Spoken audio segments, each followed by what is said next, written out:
Everyone thinks they know how Henry VIII's fourth marriage ended. They think it ended in laughter, in mockery, in the king's disgust at a woman he called a Flanders mare.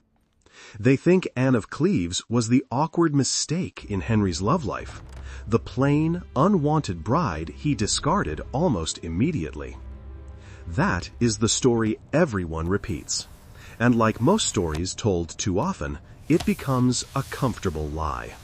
Because what if I told you that Anne of Cleves was not Henry's weakest wife, but his smartest? What if this unwanted queen outplayed every wife he ever adored, not by seducing him, not by submitting to him, but by doing something none of them ever dared? She didn't fight him, and she didn't love him, and somehow that was the key to surviving him. Today on Hidden Crowns, we are going to uncover the one wife who stepped into Henry VIII's world and understood him instantly, dangerously well. A woman who saw through the armor of arrogance to something far more volatile underneath, a man terrified of being disappointed. And instead of trying to change him, challenge him, or charm him, she simply didn't try. So let me ask you a question before we begin. What happens when a king who demands worship meets a woman who gives him none, and yet becomes the only one he truly trusts? Because hidden in plain sight is the truth that Henry VIII, the king who broke a kingdom for love, was finally undone emotionally by a queen who refused to play the game. And she didn't win by being beautiful. She didn't win by being obedient. She won by being unthreatening. A mirror that refused to reflect his fantasies, and therefore never risked shattering. Anne of Cleves was the queen who understood Henry better than he understood himself. Not through passion, not through politics, but through one radical strategy in a world drowning in rivalry. She did not compete. And in Tudor England, that was more powerful than seduction. Before we dive deeper, remember to like this video and subscribe to Hidden Crowns, because the most overlooked women in history are often the ones who changed it quietly. To understand Anne of Cleves, we must go back to the winter of 1539, to a moment that has echoed across centuries as one of the most humiliating scenes in Henry VIII's life.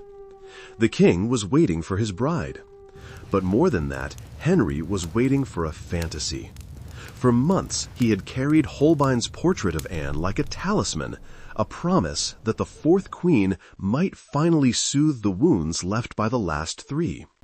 Catherine of Aragon had fought him. Anne Boleyn had challenged him. Jane Seymour had died before she could disappoint him. Henry, aging and insecure, wanted comfort. He wanted softness. He wanted admiration. So, when he saw Anne's painted face, serene, composed, and unthreatening, he believed he had found the perfect solution to every emotional bruise in his soul. And then he saw the real Anne. The famous moment unfolded like a tragic comedy. Henry, disguised as a romantic hero from a French tale, burst into Anne's chambers expecting her to swoon. He wanted recognition, the kind the new queen in a fairy story gives to her king. But Anne of Cleves had not been raised on English courtly nonsense. She did not know the game. She did not know the costume. She saw only a large, unknown man invading her personal space. So she reacted the way any sensible woman would, with confusion, with restraint, with polite discomfort. Henry's ego detonated.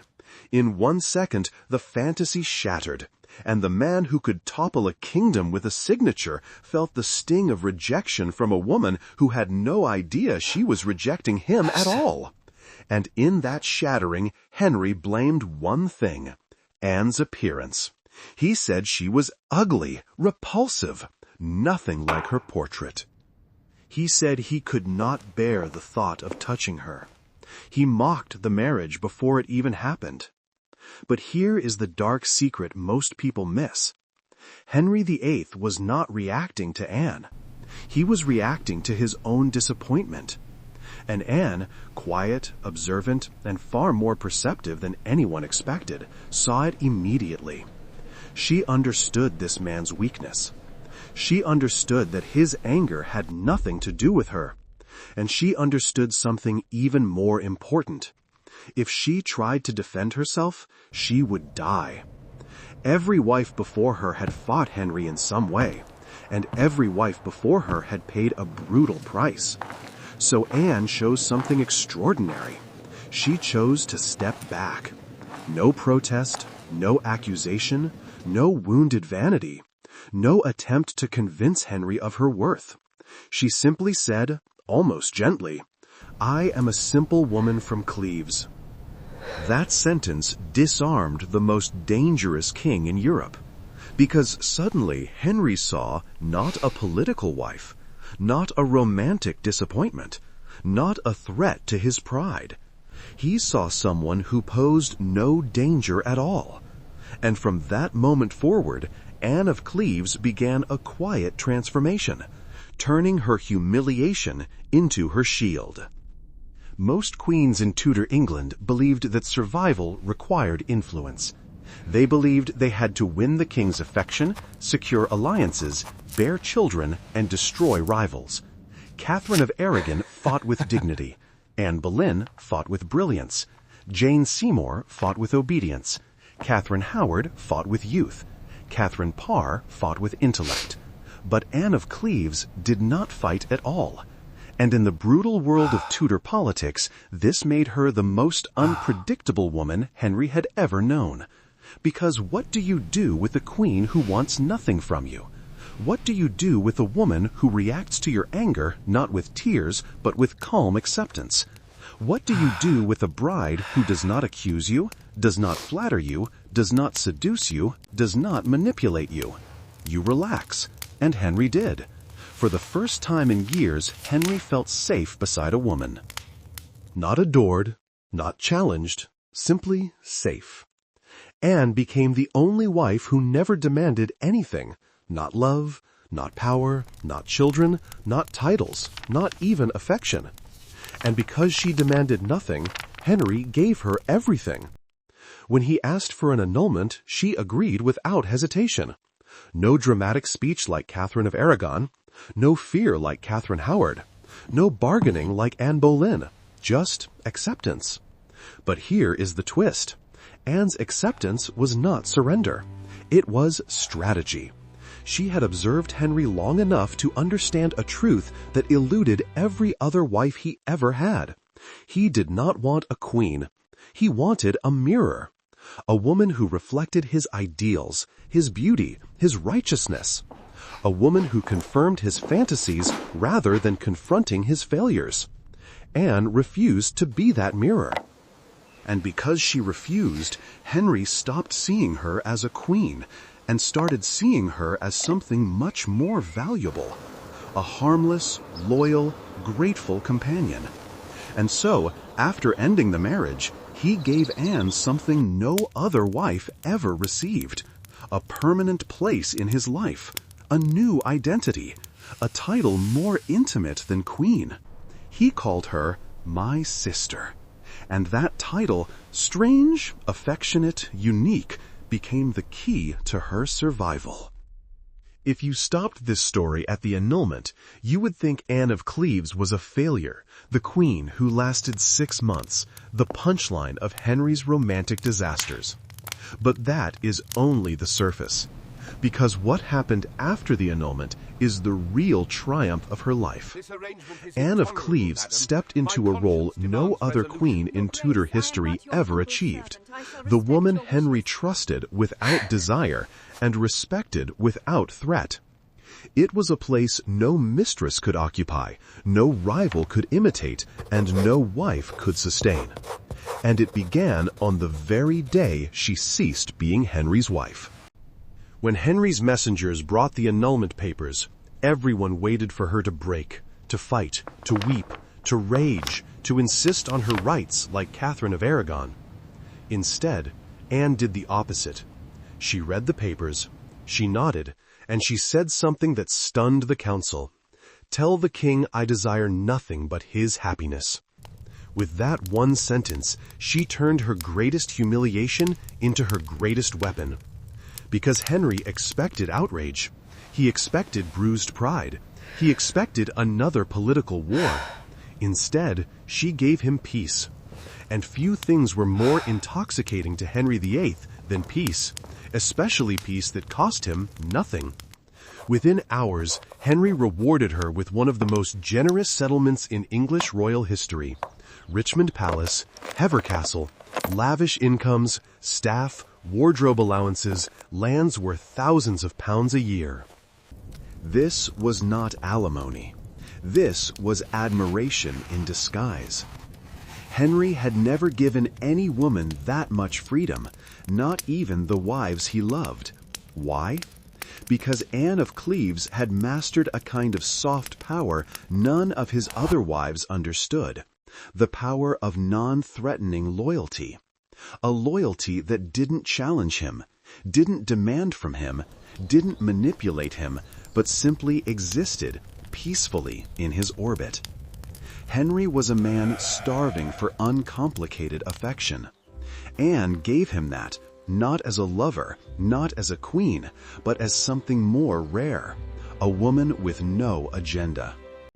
Imagine for a moment what Anne could have become after the annulment. A lonely foreigner, a discarded woman, a political embarrassment. But she refused that fate. She stepped into her new identity, the king's beloved sister, and reshaped it with intelligence, grace, and wit. At banquets, she sat beside him. At celebrations, she smiled at his jokes. She visited his children. She exchanged gifts with Catherine Howard. She made friends with everyone at court, even those who mocked her appearance. Anne became a fixture of Tudor society, not because she forced her way back in, but because she made herself useful in the gentlest way. She listened. She observed. She stayed neutral in every conflict.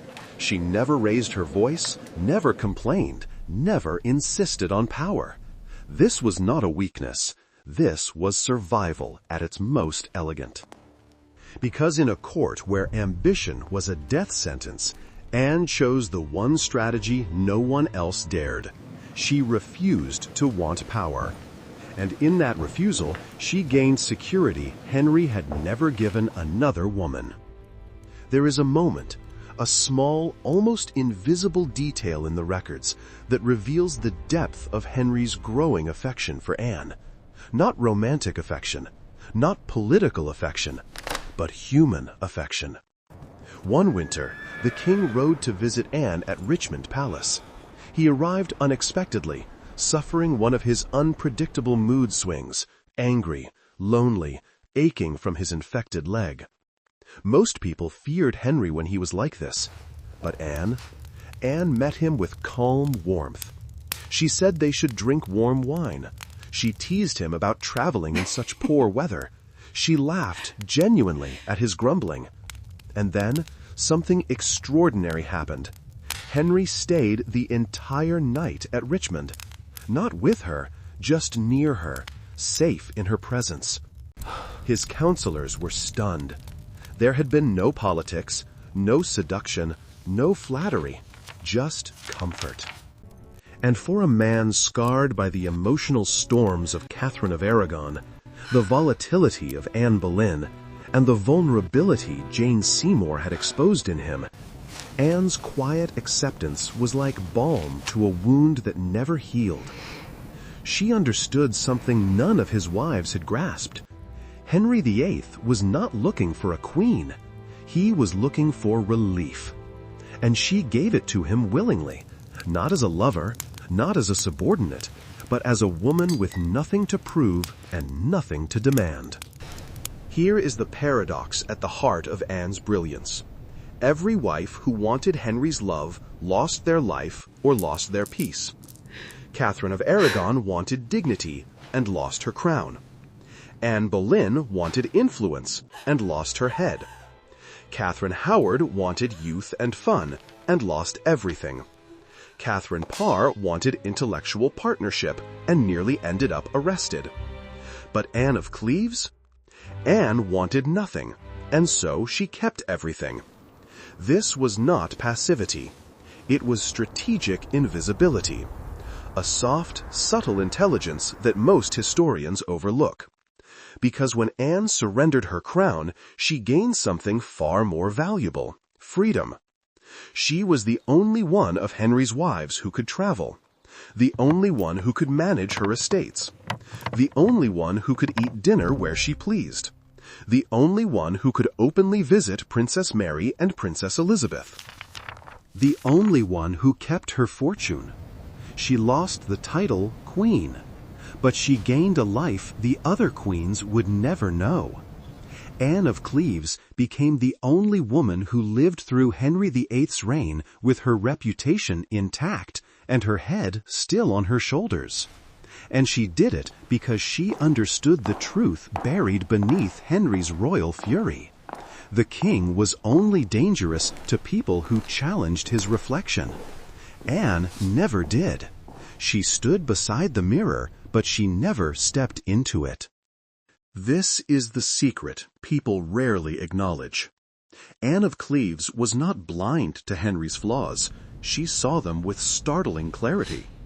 She saw the insecurity behind the anger, the loneliness behind the pride, the fear behind the bluster. And instead of exploiting these weaknesses like Anne Boleyn, or trying to heal them like Jane Seymour, or ignoring them like Catherine Howard, Anne simply accepted them. She understood that Henry's greatest hunger was not for love, but for safety. The safety of being around someone who did not judge him. And that is why Henry kept her close. Because in a court full of daggers dressed as smiles, she was the one person who had nothing to gain from hurting him. She was the one woman who saw the man, not the crown. And Henry, the king who demanded to be adored, found unexpected relief in being simply tolerated. Anne of Cleves had discovered a truth hidden in plain sight. The most powerful place in Henry VIII's world was one step outside his heart, close enough to matter, far enough to survive. Anne of Cleves entered Henry VIII's world as a diplomatic pawn. She left it as the woman who solved the Tudor puzzle, not by force, not by deceit, and not by seduction, but by understanding something every other queen fatally misunderstood. You don't survive Henry VIII by being loved. You survive by being safe. And safety came not from trying to change him or mirror him or compete with the stories he told about himself. Safety came from stepping outside the storm entirely, from becoming the one person he did not have to perform for. So as we reach the end of this story, let's pull together the threads that Anne understood better than anyone. Anne's story is often retold as comedy. But beneath the jokes, beneath the mockery, beneath the unfair rumors about her face, her life reveals a quiet, devastating intelligence. Henry VIII's court was a battlefield disguised as a ballroom. Catherine of Aragon fought with dignity and lost everything.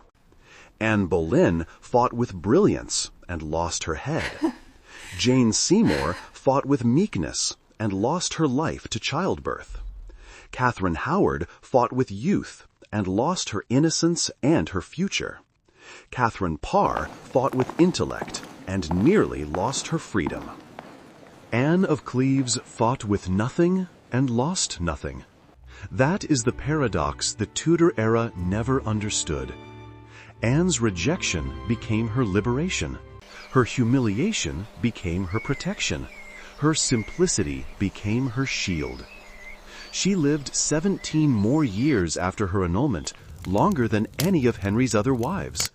And not just lived, but lived freely, lived peacefully, lived in comfort and independence that none of the crowned queens ever touched. She attended court when she wished, avoided it when she preferred, and grew close to Mary and Elizabeth, The daughters Henry treated like political chess pieces. It was Anne who slipped between the cracks of the Tudor world, Anne who escaped its traps, Anne who mastered the one skill no one else possessed, the art of existing without provoking Henry's insecurities. In the last years of her life, Anne grew increasingly affectionate toward both of Henry's daughters. Mary visited her. Elizabeth wrote to her. Edward respected her. And everywhere she went, she carried the same disarming humility that had saved her life. She knew when to speak. She knew when to stay silent. She knew when to smile and when to withdraw. Anne's greatest power was not charm, it was clarity. She saw the Tudor court for what it truly was, a place where ambition was poison, and proximity to the crown was often fatal. She lived quietly at Chelsea. She managed her own estates. She kept a modest household. She hosted small feasts and loved music and hunting. She developed a genuine fondness for English customs and English people. And though she never remarried, she never expressed longing for a new husband either. She had already survived one king. Why risk another man? When she died in 1557, she left behind a will rich in kindness, gifts to her servants, funds for the poor, clothing, jewels, and money spread generously, not a trace of bitterness toward the country that once mocked her. The foreign queen who wasn't pretty enough ended her life as one of the most beloved women in England. And perhaps the most astonishing detail is this. Anne of Cleves is the only one of Henry VIII's wives buried in Westminster Abbey. Not Catherine of Aragon, not Anne Boleyn, not Jane Seymour, not Catherine Howard, not Catherine Parr. Only Anne, the woman he rejected. History remembers what Henry forgot. How did a sheltered woman from Cleves, educated in housekeeping, not seduction, trained in obedience, not politics, raised in a world without English games of chivalry, manage to decode Henry VIII better than any English woman alive? Some say it was luck. Some say it was timidity. Some say she was too simple to play the game. But what if the truth is hidden in plain sight? What if Anne wasn't simple, but simply honest? Every other queen entered Henry's life with a hope, a motive, a dream, a hunger. Catherine wanted honor. Anne Boleyn wanted influence. Jane wanted peace. Catherine Howard wanted affection. Catherine Parr wanted reform and intellectual companionship. But Anne of Cleves wanted none of those things. She wanted to survive, and survival made her perceptive. So, let me ask you, because the Tudor court won't answer, did Anne understand Henry because she saw through him? Or because she refused to play the emotional games the court expected? Was her calm resignation brilliant strategy, or simply self-protection? Did her lack of ambition make her wise, or make her invisible long enough to outlive everyone else? We can't answer these questions with certainty, but that ambiguity, that haunting, quiet space between interpretation and truth, is exactly what makes Anne so fascinating. She may be the only one who ever saw Henry VIII clearly because she never needed him to be anything else. So now, let me ask you the question history has never agreed on. Who truly won the marriage between Henry VIII and Anne of Cleves? Was it Henry, who got rid of a wife he didn't find attractive and kept his political alliances intact? Or was it Anne, who gained freedom, wealth, safety, and peace without lifting a single sword in her defense? Do you think Anne of Cleves was lucky or brilliant beyond what history gives her credit for? If this story made you see history differently, like this video, leave your thoughts below, and subscribe so you won't miss our next deep dive into the shadows of Tudor power. Because the Tudor world is full of kings who roared, and queens who survived by whispering. And sometimes, the quietest woman in the room is the one who understands the king better than he understands himself. This is Hidden Crowns, where history's quietest voices finally speak.